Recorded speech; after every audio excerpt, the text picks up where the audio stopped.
बिरयानी बेचने वाले का जादुई नया साल। गंगा प्रसाद अपनी पत्नी भाग्यवती और बेटी अंजलि के साथ एक गांव में रहता था। वो बहुत ही गरीब था और बिरयानी बेचकर जैसे तैसे अपना घर चलाया करता था। ऊपर से पास में ही एक ढाबा खुल जाने के कारण गंगा प्रसाद की आमदनी पहले से बहुत कम हो गई थी। सुनो भाग्यवती, और दिनों की तरह इस बार भी आमदनी बहुत ही कम हुई है और तुम्हारी दवा भी खत्म हो चुकी है। मुझे तुम्हारी बहुत चिंता है। इस बार मैं तुम्हारी दवा का इंतजाम किसी से उधार पैसे लेकर कर लूंगा। गंगा प्रसाद की पत्नी बहुत ही बीमार थी। वो बेचारी कोई भी काम करने से लाचार थी और बेटी बहुत ही छोटी थी। इसलिए बिरयानी बेचने के साथ साथ गंगा प्रसाद को अपने घर का काम भी करना पड़ता था। अजी, आप मेरी चिंता ना कीजिए। मैं जैसी भी हूँ मुझे इसी हाल में छोड़ दीजिए। मुझे आपको कमाने के साथ घर का काम करते देख बहुत दुख होता है और आप मेरी दवा की चिंता भी ना कीजिए। अपनी मेहनत से कमाए हुए पैसे मेरी दवाई में खर्च मत करिए। ये कैसी बातें कर रही हो तुम? मैं तुम्हारी चिंता क्यों ना करूं? मेरे लिए सबसे जरूरी मेरा परिवार है और बिना दवा के तुम कैसे ठीक हो पाओगी भला?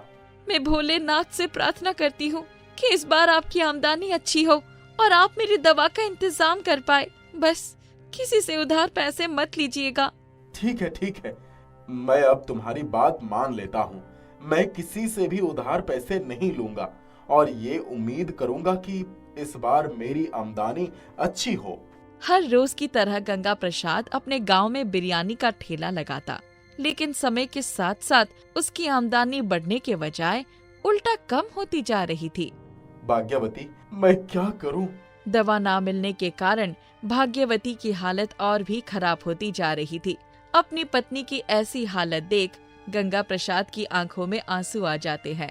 बाबा, आप रो क्यों रहे हो?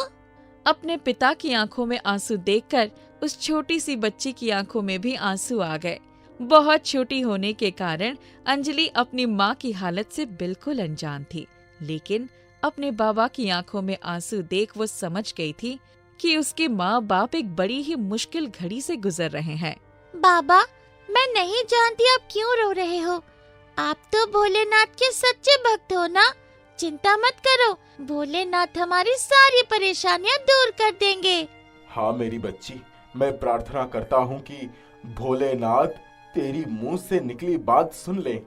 बेबस होकर गंगा प्रसाद और उसकी बेटी उसी चारपाई से सर लगाकर सो जाते हैं, जिस चारपाई पर भाग्यवती यानी अंजलि की माँ और गंगा प्रसाद की पत्नी लेटी हुई थी। हमेशा की तरह गंगा प्रसाद रोज बिरयानी का ठेला लगाता, लेकिन दुख की बात ये थी कि कोई भी उसके ठेले पर बिरयानी खाने नहीं आता था। हालांकि गंगा प्रसाद बहुत मेहनती आदमी था। उसे यकीन था कि कब तक ऐसा चलेगा। एक ना एक दिन तो उसके पास भी ग्राहक जरूर आएंगे। उसकी इसी आस के कारण दो लोग उसके ठेले पर आते हैं। अरे भाई, जरा एक प्लेट बिरयानी तो देना। हाँ जरूर, क्यों नहीं। आप यहाँ बैठिए, मैं अभी आपको बिरयानी देता हूँ। गंगा प्रसाद उन दोनों आदमियों को एक एक प्लेट बिरयानी देता है, लेकिन तभी कुछ ऐसा होता है जिसकी गंगा प्रसाद को जरा भी उम्मीद नहीं थी। अरे ये कैसी बिरयानी है?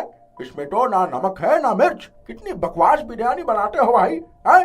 अरे इससे अच्छी बिरयानी तो मैं खुद बना लूंगा। खामखा मुंह खराब कर दिया। अब खड़े खड़े देख क्या रहे हो? लाओ हमारे पैसे वापस करो। इतना सुन के गंगा प्रसाद के होशो हवास उड़ जाते हैं। जैसे तैसे बेचारी के ठेले पर दो ग्राहक आए थे और अब वो भी अपने पैसे वापस लेकर चले गए।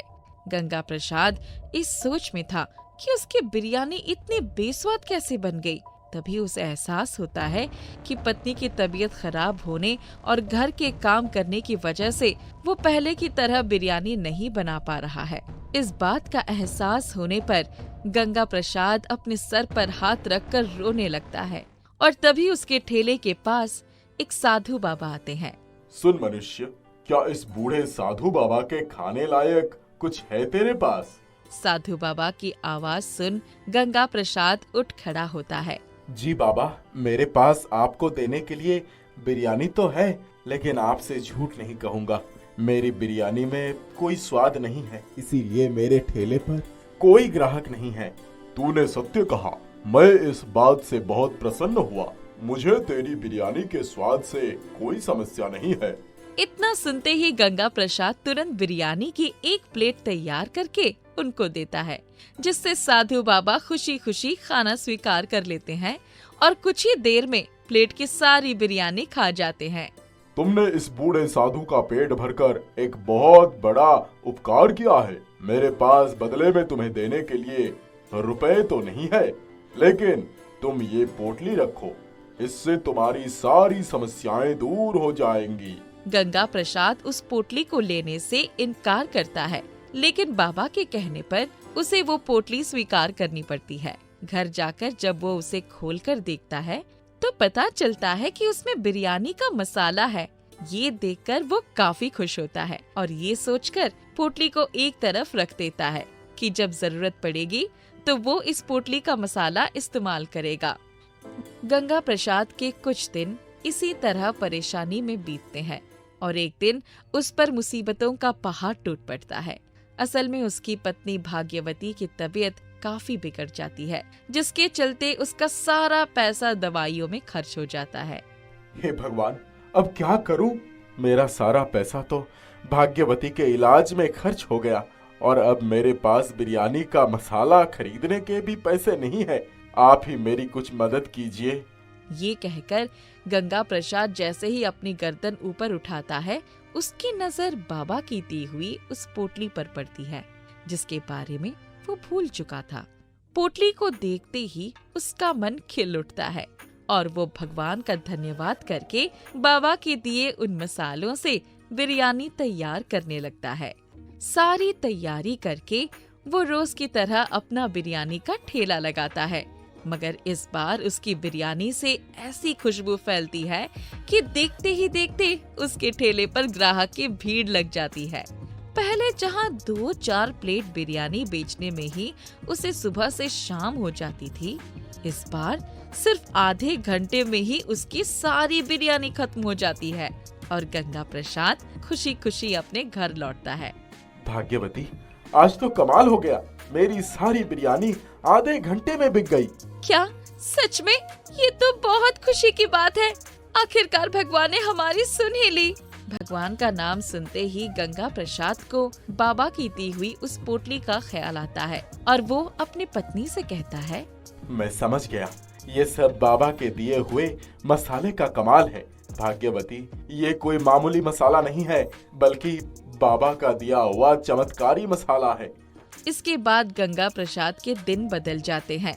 वो बाबा के दिए मसाले से जितनी भी बिरयानी बनाता है, वो सब चंद मिनटों में बिक जाती है। उसकी पैसों की तंगी खत्म हो जाती है और सही समय पर इलाज होने से उसकी पत्नी भी स्वस्थ होने लगती है। मगर वो कहते हैं ना, इंसान को जितना मिले उसका लालच उतना ही बढ़ता जाता है।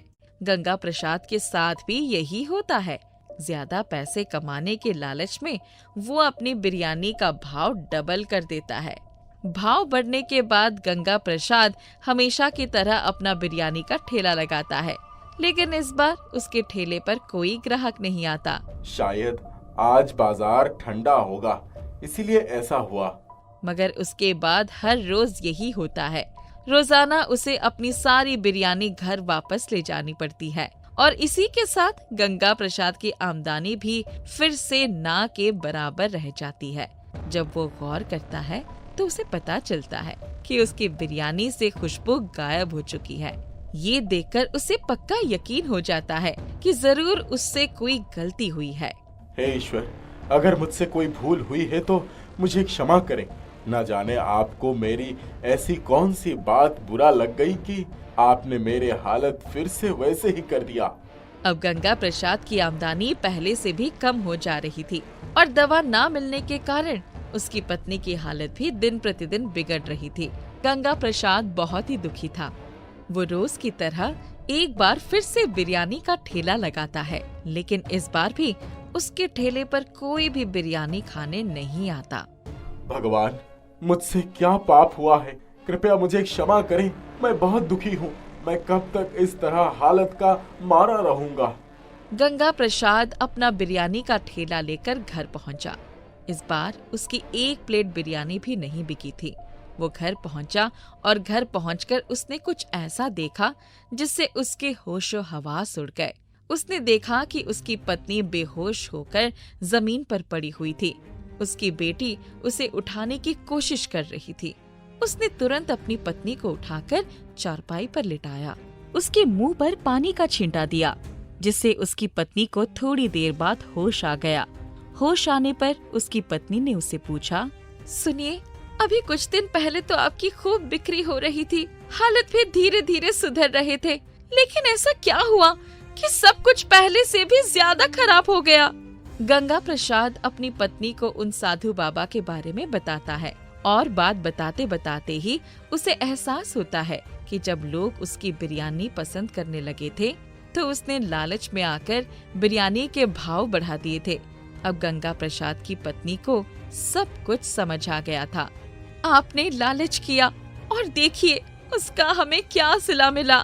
मुझे माफ कर दो भाग्यवती, मैं फिर दोबारा ऐसा कभी नहीं करूँगा।